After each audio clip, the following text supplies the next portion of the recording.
Hello students, আজকের থেকে তোমাদের আমি কিছু ধারাবাহিক ভিডিও তোমাদেরকে দেব। যে ভিডিওগুলো আমি অনেক দিন ধরে ভাবছিলাম দেবো বলে, কারণ অনেকেই আমাকে রিকোয়েস্ট করেছিল, বিশেষ করে আমার গ্রামের কিছু ছেলেপুলেরা। তারা বলেছিল যে ধারাবাহিকভাবে কিছু যদি তুমি ক্লাস 10-এর ভিডিও কিছু দাও, তাহলে আমরা তো যদি টিচার নিইনি বা টিউশন নিইনি, তাহলে তোমার ভিডিওগুলো দেখে দেখে আমরা তাহলে পড়তে পারবো।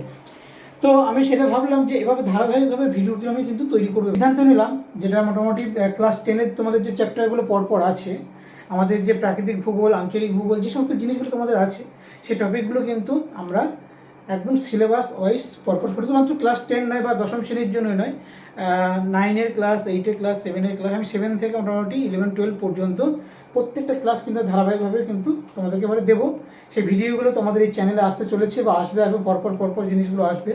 মোটামুটি তোমরা চোখ রাখো, আশা করি ভালো ভালো বিষয়বস্তু তোমরা এখানে জানতে পারবে, এবং ধারাবাহিকভাবে যাদের, বিশেষ করে যাদের টিচার নেই, তারা কিন্তু এখানে একটু উপকৃত হবে। ঠিক আছে?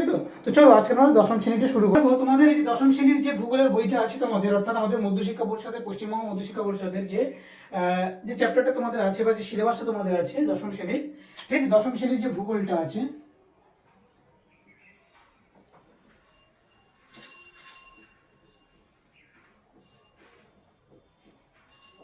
এই দশম শ্রেণীর ভূগোলের চ্যাপ্টারকে আমরা মূলত, বা সিলেবাসটাকে আমরা মূলত দুটো ভাগে ভাগ করেছি।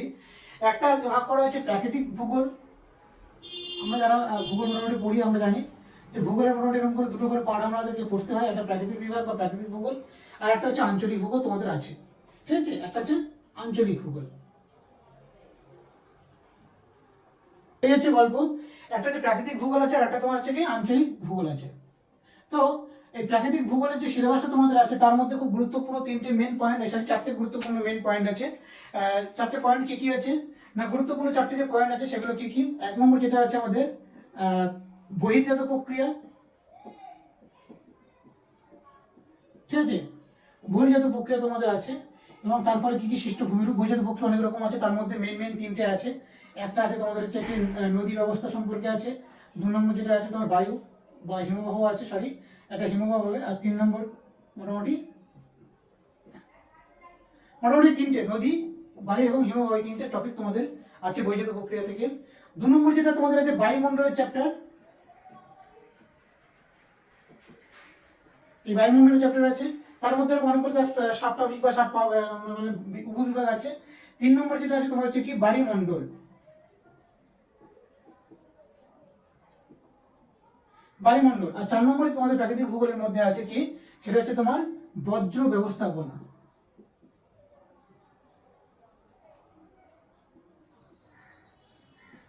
এই হচ্ছে তোমাদের চারটে পার্ট। এই প্রাকৃতিক ভূগোলের মধ্যে তোমাদের চারটে অংশ আছে। আর আঞ্চলিক ভূগোলের মধ্যে যে জিনিসটা আছে, আঞ্চলিক ভূগোল মানে কি, কোনো একটা অঞ্চল সম্পর্কের ভূগোল বা কোনো একটা অঞ্চল সম্পর্কে আমরা জানবো। এখানে আমাদের এই আঞ্চলিক ভূগোলের মধ্যে যে পার্টটা আমরা জানবো, সেটা হচ্ছে কি জানবো না, ভারতের ভূগোল সম্পর্কে জানবো। ঠিক আছে? ভারতের ভূগোল সম্পর্কে আমরা কিন্তু এখানে জানবো। এই ভারতের ভূগোল, ভারতের কি কি জানবো, ভারতের ভূগোলে অর্থাৎ ভারতের দুটো অংশ আমরা এখানে পড়বো। একটা হচ্ছে তোমার প্রাকৃতিক বিভাগ,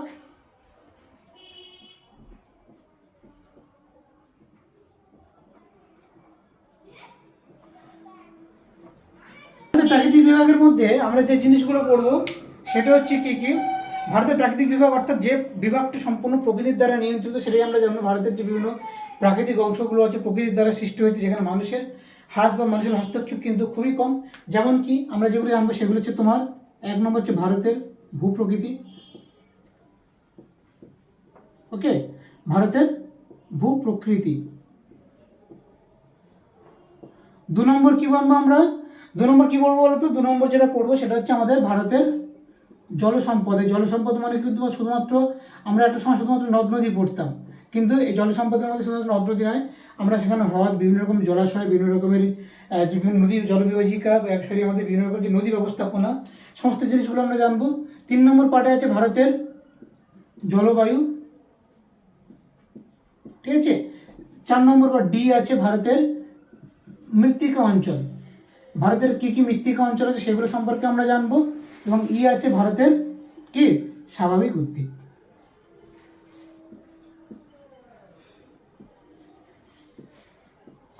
এই হচ্ছে তোমাদের ভারতের প্রাকৃতিক বিভাগের মধ্যে আছে।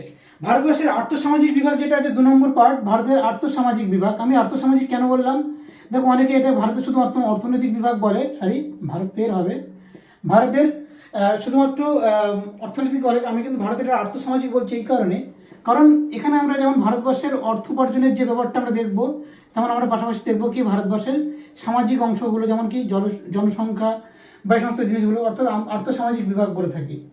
এটা কিন্তু আর্থসামাজিক বিভাগ। তো তার মধ্যে আমরা কী কী দেখবো, অর্থনৈতিক বিভাগের মধ্যে আমরা যেগুলো পড়বো সেটা হচ্ছে কি, 1 নম্বর হচ্ছে ভারতের কৃষি।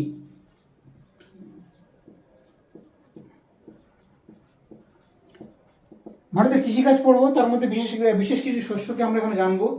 হ্যাঁ, তোমাদের আছে ধান, গম, মিলেট, ইক্ষু, চা, কফি এবং হচ্ছে কার্পাস, এই কটা তোমাদের আছে অলরেডি। আর বি অর্থাৎ আমরা ছোটো ছোটো পার্টে আছে, মানে যখন আমি এগুলো পড়াবো তখন তার মধ্যে কী কী আছে সেগুলোকে তোমাদের তুলে ধরবো। এখন ভারতের কৃষির পরে আছে ভারতের শিল্প, ঠিক আছে, কারণ শিল্প থেকে একটা দেশ কিন্তু প্রচুর অর্থ উপার্জন করে, ঠিক আছে। তো আমাদের যেমন ভারত একসময় কৃষিভিত্তিক দেশ ছিল, এখন শিল্প থেকে প্রচুর অর্থ উপার্জন করছে। তো যার জন্য এখানে বিভিন্ন গুরুত্বপূর্ণ যে শিল্পগুলো ভারতবর্ষে আছে সেগুলো আমরা পড়বো।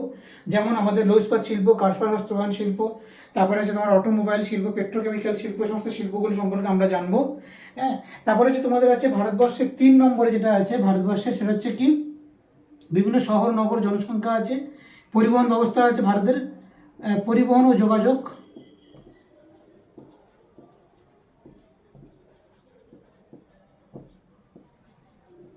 এটা আছে। D নম্বর আছে যেটা হচ্ছে তোমার ভারতের বিভিন্ন শহর নগর,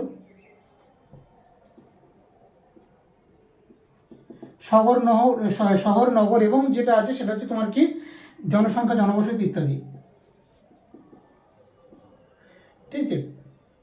জনবসতি নেই, জনসংখ্যাটা আছে, শহর নগর এগুলো তোমাদের আছে। আর একদম সবার শেষে যেটা আছে একটা, সেটা হচ্ছে তোমাদের ভূবৈচিত্র্য সূচক মানচিত্র, এবং একদম সবার লাস্টে একটা চ্যাপ্টার আছে প্রাকৃতিক ভূগোল, আঞ্চলিক ভূগোলের পরেও আর একটা অংশ আছে, সেটা হচ্ছে কি না ভূবৈচিত্র্য সূচক মানচিত্র ও উপগ্রহ চিত্র, ঠিক আছে। উপগ্রহ চিত্র এবং ভূবৈচিত্র্য সূচক মানচিত্র, এটা তোমাদের কিন্তু আছে।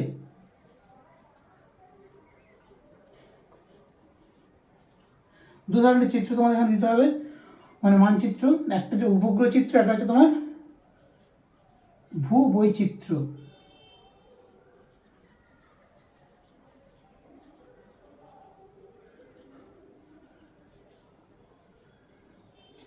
ঠিক আছে। ভূবৈচিত্র্য সূচক মানচিত্র, এই হচ্ছে তোমাদের 10ম শ্রেণীর কিন্তু মোট টোটাল সিলেবাসটাই হচ্ছে এটাই, ঠিক আছে। তাহলে বৈজাত প্রক্রিয়ার মধ্যে আমরা কি কি পড়লাম, বৈজাত প্রক্রিয়ার মধ্যে আমরা দেখলাম যে কি কি আছে, নদ নদী আছে, বায়ু আছে এবং হিমবাহ কাজকর্ম আছে। এবং তার আগে আমরা বৈজাত প্রক্রিয়া কাকে বলে, কিভাবে সৃষ্টি হয়, বৈজাত প্রক্রিয়ার যে কী কী পদ্ধতিগুলো আছে, অবরোহণ আরোহণ পদ্ধতি, সেটাকে আমরা জানবো। বায়ুমণ্ডলের মধ্যে অনেকগুলো ভাগ আছে, বায়ুমণ্ডলের ধারণা বা তার উপাদানগুলো কী কী আছে, তার স্তরবিন্যাস, তার বায়ুমণ্ডলের উষ্ণতা, বায়ুমণ্ডলের চাপ এবং বায়ু প্রবাহ, তারপরে আছে বায়ুমণ্ডলের যে আর্দ্রতা এবং অধক্ষেপণ, সেসব সম্পর্কে আমরা এখানে পড়ব। এবং আরেকটা পড়বো আমাদের ভারতবর্ষে বা তথা সমগ্র পৃথিবীর যে কতগুলো জলবায়ু অঞ্চল আছে সেগুলো সম্পর্কে আমরা জানবো বায়ুমণ্ডলের চ্যাপ্টারে। তার বায়ুমণ্ডলের চ্যাপ্টারকে আমরা দুটো ভাগে ভাগ করে থাকি। বায়ুমণ্ডলের চ্যাপ্টারকে আমরা কত ভাগ করি, দুটো ভাগে ভাগ করে থাকি। কী কী আছে, একটা আমরা পড়বো হচ্ছে তোমার এখানে সমুদ্র স্রোত সংক্রান্ত আলোচনা হবে, আর একটা হবে তোমার হচ্ছে কি যে জোয়ার ভাটা সংক্রান্ত আলোচনা আছে, জোয়ার ভাটা কীভাবে হয়, তার কী প্রভাব আছে, সমুদ্র স্রোত কীভাবে সৃষ্টি হয়, তার কী প্রভাব আছে, এবং আনুষঙ্গিক যে সমস্ত জিনিসগুলো আমাদের পড়তে হবে সেগুলো আমরা এখানে পড়বো। তারপরে যে বজ্র ব্যবস্থাপনা, বিভিন্ন রকম উৎসগুলো আমরা জানবো, কোথা থেকে আমাদের কী কী বজ্র উৎস হচ্ছে, এবং সেই বজ্রগুলোকে আমরা কীভাবে ব্যবস্থাপনা করবো, বা বজ্রের কত রকম ভাগ, তরল বজ্র, কঠিন বজ্র, গ্যাসীয় বজ্র, সেই সমস্ত বজ্রগুলো কীভাবে আমরা মেনটেন্স করবো বা ব্যবস্থাপনা করবো বা ম্যানেজমেন্ট করবো, সেই সম্পর্কে কিন্তু আমরা এখানে পড়বো। আর আঞ্চলিক ভূগোলের মধ্যে যেটা আছে আমাদের ভারতবর্ষের ভূগোল, আমরা খুব ভালো করে জানি আঞ্চলিক ভূগোল মানে কি, কোনো একটা অঞ্চল সম্পর্কের ভূগোল, সেটা হতে পারে কোনো বড় অঞ্চল, কোনো মাঝারি অঞ্চল, কোনো ছোট অঞ্চল, যা কিছু হতে পারে। তো এই যে ভারতের ভূগোল, আঞ্চলিক ভূগোল আমরা পড়বো। ভারতবর্ষ আমাদের যে সারা বিশ্বের একটা মহান দেশ ভারতবর্ষ, সেই ভারতবর্ষ সম্পর্কে আমরা জানবো। তার মধ্যে ভারতের প্রাকৃতিক বিভাগ সম্পর্কে দেখবো, যেখানে প্রাকৃতিক বিভাগ মানে কি, যেখানে মানুষের কোনো হাত নেই, সেটা সম্পূর্ণ প্রকৃতির দ্বারা নিয়ন্ত্রিত, প্রকৃতির দ্বারা সৃষ্ট। অর্থাৎ ভারতবর্ষের যে ভূপ্রকৃতি, কোথাও সমভূমি, কোথাও মালভূমি, কোথাও পার্বত্য অঞ্চল, কোথাও দ্বীপ অঞ্চল, কোথাও উপকূলীয় অঞ্চল, সেসব সম্পর্কে আমরা জানবো। তারপরে ভারতবর্ষের যে জল সম্পদ, অর্থাৎ জল, জল তো আমরা জানি খুব একটা গুরুত্বপূর্ণ সম্পদ, কারণ যেটা আমাদের কাজে লাগে, যা আমাদের অবমোচন করে, তাই তো আমাদের সম্পদ। তো জল আমাদের ভারতবর্ষের মানুষের কাছে একটা খুব গুরুত্বপূর্ণ সম্পদ, কারণ জল আমাদের বিভিন্ন কাজে লাগে। তো সেই জল সম্পদ সম্পর্কে আমরা জানবো, কী কী জল সম্পদ আমাদের ভারতবর্ষে আছে, বিভিন্ন নদ নদী, বিভিন্ন হ্রদ, বিভিন্ন রকমের যে জলাশয়গুলো আছে, বিভিন্ন রকমের যে নদী ব্যবস্থাপনা আছে, সেগুলো সম্পর্কে আমরা জানবো, বা বাঁধ, সেগুলো সম্পর্কে আমরা জানবো। তারপরে তোমাদের যে পার্টটা আছে দেখো, এবার যে জলবায়ু অঞ্চল, ভারতের জলবায়ু, ভারতবর্ষের জলবায়ুর নিয়ন্ত্রকগুলো জানবো আমরা। ভারতবর্ষের কোন জলবায়ু অঞ্চলের অন্তর্গত, না মৌসুমী জলবায়ু অঞ্চলগত।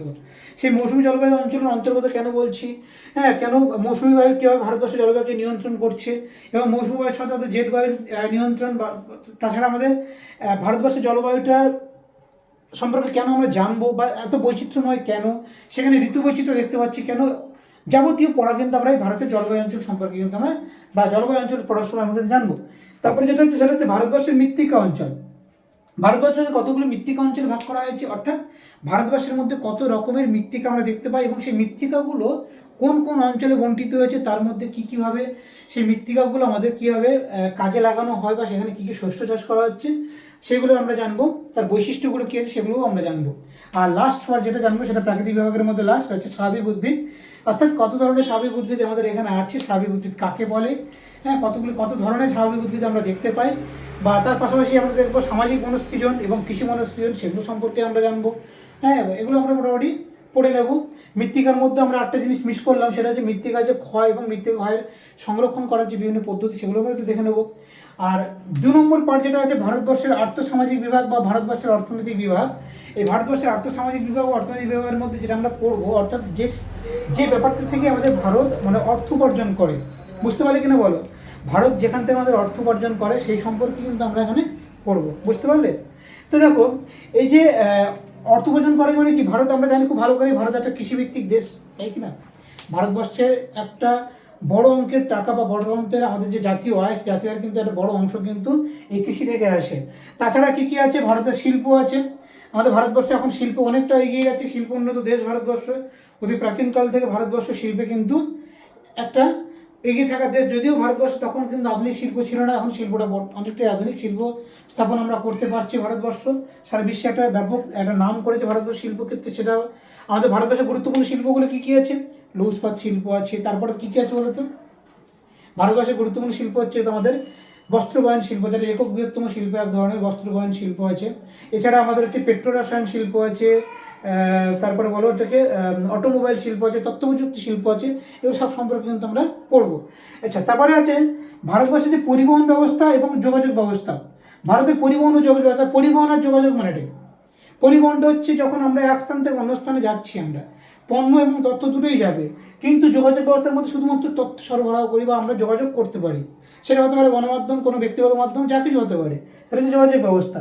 আর পরিবহন ব্যবস্থাটা কি, একটা জায়গা থেকে আরেকটা জায়গা আমরা স্থান পরিবর্তন করব, সেটা আমাদের তথ্য যেতে পারে, আবার কোনো পণ্য যেতে পারে, মানুষও যেতে পারে, সেটা পরিবহন ব্যবস্থা। পরিবহন ব্যবস্থার 5 রকম ভাগ আছে, আমরা সেই 5 রকম ভাগ সম্পর্কেও কিন্তু আমরা একটা পড়বো। আর সবথেকে গুরুত্বপূর্ণ লাস্ট যেটা আছে জনসংখ্যা এবং শহর ও নগর। জনসংখ্যা সংক্রান্ত পার্ট আমরা এখানে অল্প করে আলোচনা করেছি, খুব যে বিশদ বা ডিটেলস এখানে পড়াশোনা করা হয়নি। জনসংখ্যার পার্টটা খুব অল্প করে আছে, এবং শহর নগর সম্পর্কে আমরা জানবো, ভারতবর্ষে কী কী শহর কী কী নগর আছে সেগুলো সম্পর্কে আমরা জানবো। আর সবার শেষে একটা চ্যাপ্টার আছে প্রাকৃতিক ভূগোল, আঞ্চলিক ভূগোল বাদেও আরেকটা চ্যাপ্টার আছে, যেটা তোমার ছোট্ট করে, সেটা হচ্ছে উপগ্রহ চিত্র এবং ভূবৈচিত্র্য সূচক মানচিত্র। এটা যারা একদম ওল্ড সিলেবাস ছিল তাদের এটা ছিল না, এটা বর্তমানে নতুন সিলেবাস, অর্থাৎ তোমাদেরই সিলেবাসে ঢোকানো হয়েছে এটাকে। উপগ্রহ চিত্র এবং ভূবৈচিত্র্য সূচক মানচিত্র। উপগ্রহ চিত্র মানে কি, আমাদের ভারতবর্ষে যে বা আমাদের যে পৃথিবী মানে আমাদের যে মহাকাশে যে সমস্ত যে স্যাটেলাইটগুলোকে আমাদের পাঠানো হয়েছে, কৃত্রিম স্যাটেলাইটগুলো, সেই কৃত্রিম স্যাটেলাইট থেকে যে ধরনের চিত্রগুলো তোলা হয়, সেই চিত্রগুলো সম্পর্কে আমরা জানবো। আর বা সেই চিত্রগুলো কীভাবে তোলা হচ্ছে, কোথা থেকে তোলা হচ্ছে, কীভাবে তোলা হয়, সেগুলো সম্পর্কে আমরা জানবো। আর একটা তোমার হচ্ছে ভূবৈচিত্র্য সূচক মানচিত্র, অর্থাৎ আমাদের ভূপৃষ্ঠের উপরিভাগে যে টপোগ্রাফিক্যাল ম্যাপগুলো আছে সেগুলো সম্পর্কে জানবো। যখন টপোগ্রাফিক্যাল ম্যাপ পড়াবো এগুলো কীভাবে, কেন, কাকে বলে, কী বলে, কেন হবে, কীভাবে তৈরি হয়, সেই সব মোটামুটি জানবো। তাহলে এই হচ্ছে তোমাদের মোটামুটি দশম শ্রেণীর সিলেবাস। দেখো বুঝতে পারলে কিনা বলো? এই যে তোমাদের সিলেবাসটা, তাহলে ভালো করে জিনিসটা বুঝে নাও। এই সিলেবাসটা আমরা মোটামুটি এবার বিগত কয়েকদিন ধরে আমরা অল্প অল্প অল্প অল্প করে কিন্তু জানবো। এবারে একটা জিনিস করবো, যেটা কি তোমাদের প্রাকৃতিক ভূগোল থেকে ধরো একটা টপিক পড়ালাম, বৈদ্যুতিক প্রক্রিয়া, আঞ্চলিক ভূগোল থেকে ধরো একটা টপিক পড়াচ্ছি, এরকম করে ব্যালেন্স করে করে মোটামুটি দুটো ভাগ সম্পর্কে তোমাদের কিন্তু মোটামুটি পড়াবো।